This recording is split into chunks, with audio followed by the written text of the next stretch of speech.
念奴嬌，赤壁懷古。蘇軾。大江東去，浪淘盡，千古風流人物。故壘西邊，人道是，三國周郎赤壁。亂石穿空，驚濤拍岸，捲起千堆雪。江山如畫，一時多少豪傑。遙想公瑾當年，小喬初嫁了，雄姿英發。羽扇綸巾，談笑間，檣櫓灰飛煙滅。故國神遊，多情應笑我，早生華髮。人間如夢，一樽還酹江月。念奴嬌，赤壁懷古係北宋大文豪蘇軾貶居黃州期間嘅千古絕唱。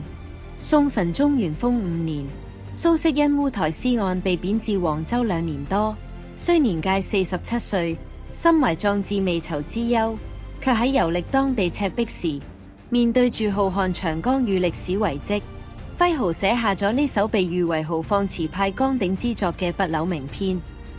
全詞格局宏大，意境雄渾，上闕寫大江東去，浪淘盡，千古風流人物，起筆就以萬里長江嘅壯闊氣魄，將浩渺江水與千年歷史交匯於筆端。緊接以亂石穿空，驚濤拍岸，捲起千堆雪嘅精煉詞句，勾勒出赤壁峭拔險峻之景，字裏行間激盪住風雷之勢，令人頓生肅然之感。下闕詞人筆鋒一轉，將思緒投向英姿勃發嘅周瑜。喺小喬初嫁嘅兒女情長與羽扇綸巾嘅漁將風度襯托下，周瑜於談笑間揮灑自如，令強敵灰飛煙滅嘅英姿躍然紙上。蘇軾以此反觀自身，表露出多情應笑我，早生華髮嘅深沉悲慨。然而篇末，人間如夢，一樽還酹江月，一轉悲憤為曠達，將對功名嘅執着慰藉於清風明月之中。呢首詞不僅打破咗傳統閨閣婉約嘅旖麗詞風，開創咗雄渾豪邁嘅嶄新氣象，其氣勢之凌厲與境界之開闊更係前無古人。全詞集雄奇瑰麗嘅自然景觀，橫跨歷史嘅英雄情懷與超然物外嘅哲思感發於一體，被譽為當之無愧嘅宋詞第一名篇，歷經千年而魅力不減。念奴嬌，赤壁懷古。蘇軾。